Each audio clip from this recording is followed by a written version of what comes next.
Hey everyone, and welcome back to part 3 of my concept art workflow series. Today we're diving deep into overpainting our raw 3D renders to transform them into stunning high quality environmental concept art.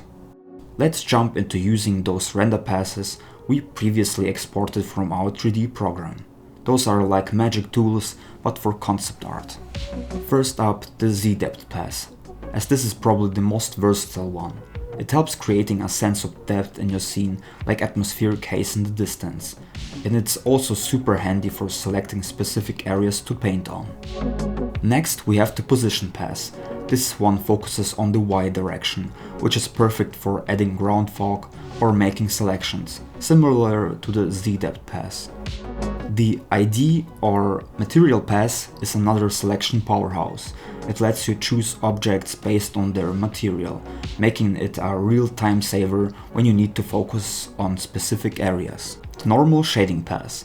Depending on the red, green or blue channel, you can actually relight your scene non-destructively. This is awesome for tweaking the lighting or even painting in extra light effects where it is needed. Finally, the diffuse pass is helping us to bring back lost details in places where we overpainted too much. It also allows for selections. So let's start the process. I make sure to import all my passes and adjust their values inside the smart object. Here's a cool trick for fine-tuning your selections with render passes. Let's say you're working on the depth pass. You can actually copy it as a separate channel in Photoshop. Then you can play with the levels of the channel to get a clear selection of the area you want to paint on. On top of that, you can even grab a selection from another pass, like the position pass, and paste that selection into your adjusted depth pass.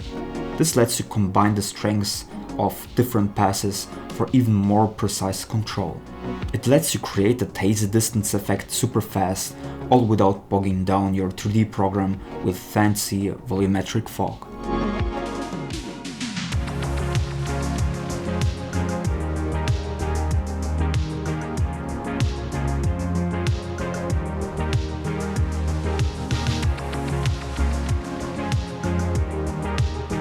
Although we're just at the start, I already lost a lot of detail on the trees in the background while adding haze. For cases like this, I take the diffuse pass and replace lost areas with it, adjusting its opacity in the process. Also, don't worry about changing elements in your composition. Nothing should be really set in stone. It is justified to change around the scale and position of elements. And if you think a photo or some painting will do better than the initial 3D, use it without hesitation. As we refine the piece, some areas might need a little extra love. Take the grassland for example. While using a photo texture for detail is great, it can sometimes erase the lighting and shadows we had before. No worries, here's a cool trick to bring them back. We can use one of the RGB channels, the one where the light and shadow contrast is the strongest. We can use that channel to create a selection in our levels adjustment layer. By adjusting the levels, we return those lost shadows and lights, bringing the grassland back to life.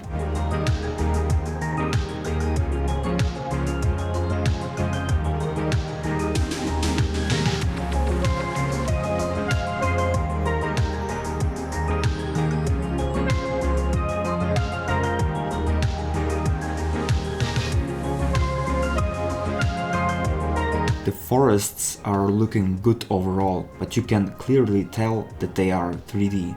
They could use a boost in variety. You want to keep the overall shape, but add more detail. A neat trick is to grab photos of real forests and cut and paste them into the scene. To make sure the colors blend seamlessly, I use Photoshop's color match tool. This lets me copy the colors from the 3D forest. With a few color tweaks and some airbrushing on the mask, the new foliage looks like it belongs right there.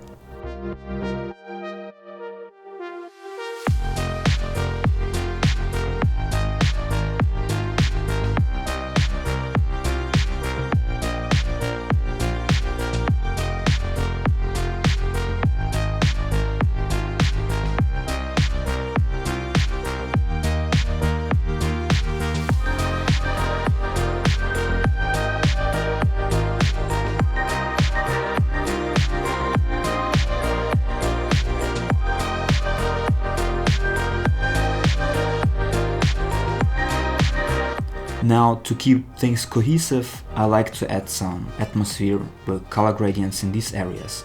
This helps blend the photo textures seamlessly and hide any overly detailed parts.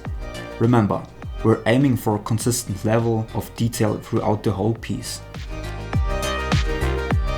Let's move on to the city. To create that sense of depth and haze between the buildings, we'll revisit our handy trick, the depth map.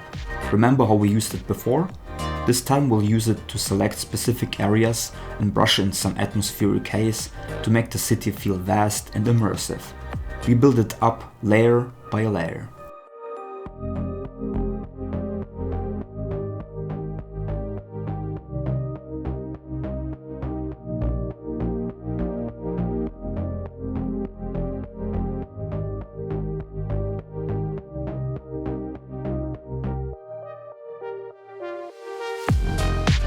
In the process, we add atmospheric haze all across our landscape as well.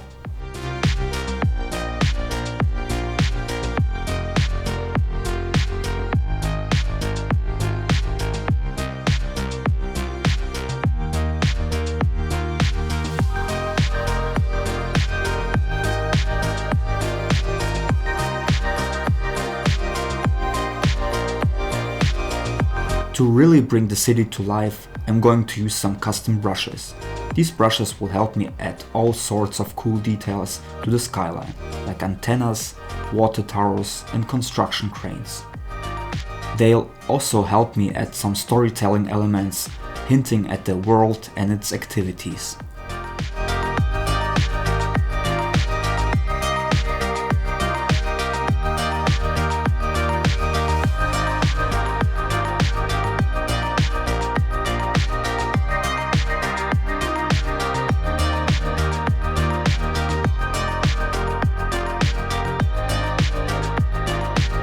There are a few spots in the forest where the silhouette feels a bit off.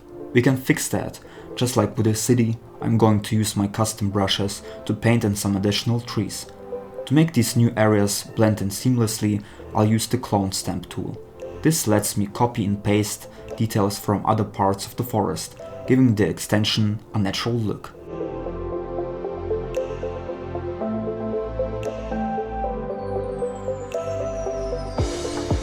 Let's tackle the river next. Similar to the grassland, I'm bringing in photo textures of some lakes, rivers and foamy streams to create detail. Remember how we used the RGB channels to bring back the lighting on the grassland? Well, we'll do the same trick here to implement our textures into the landscape.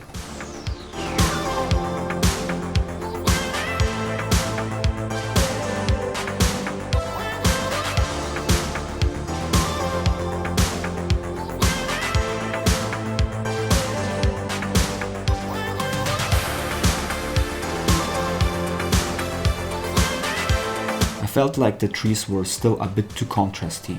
I used a soft round brush to paint over the tree line to create a softer area feel around them, achieving a greater sense of depth in the environment.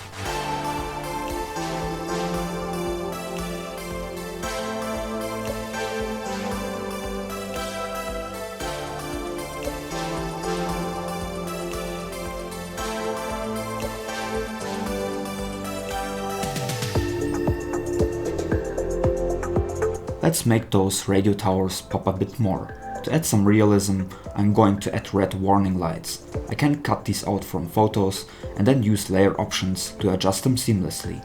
To make the lights stand out, I'll put them on lighten mode and position them on the appropriate spots on top of the towers. Remember how we checked the values in the sketch back in part 1? Here it's just as important to make sure the light and dark areas are working together and everything is clear and easy to read. If something feels off, I'll jump in and fix it right away. There are two ways I can do this, using levels adjustments to fine-tune the overall balance, or with some simple overpainting to make specific areas clearer.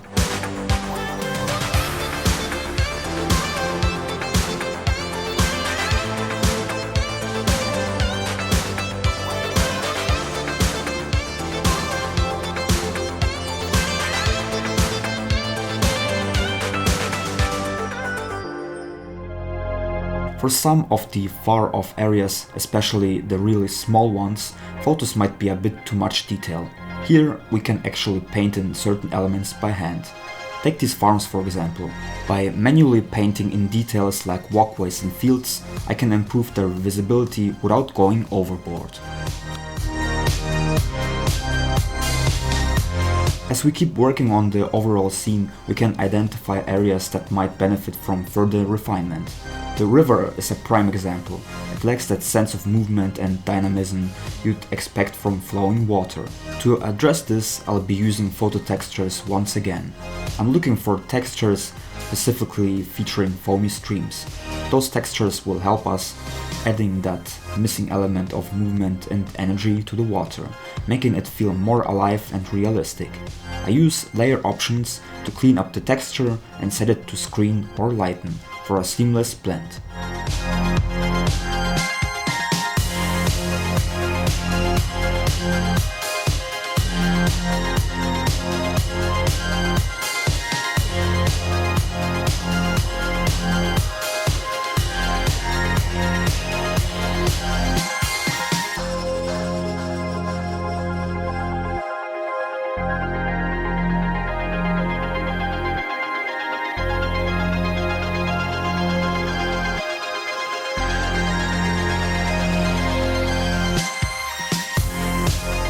This whole process of importing photo textures, color matching, lighting adjustments and overpainting will continue until the entire artwork reaches a level of detail I'm happy with.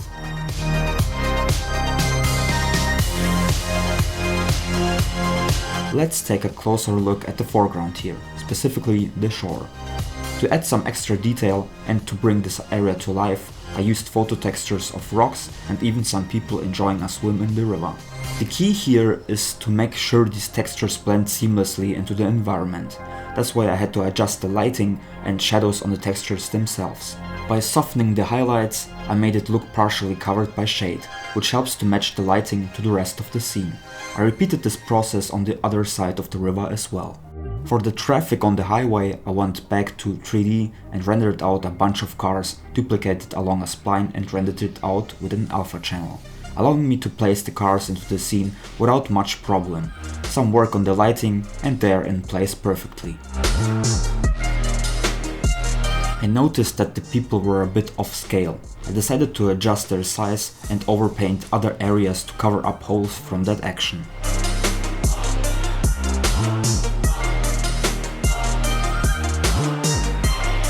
Finally, to soften any harsh edges, like these on the tree silhouettes here, I'll use the smudge tool.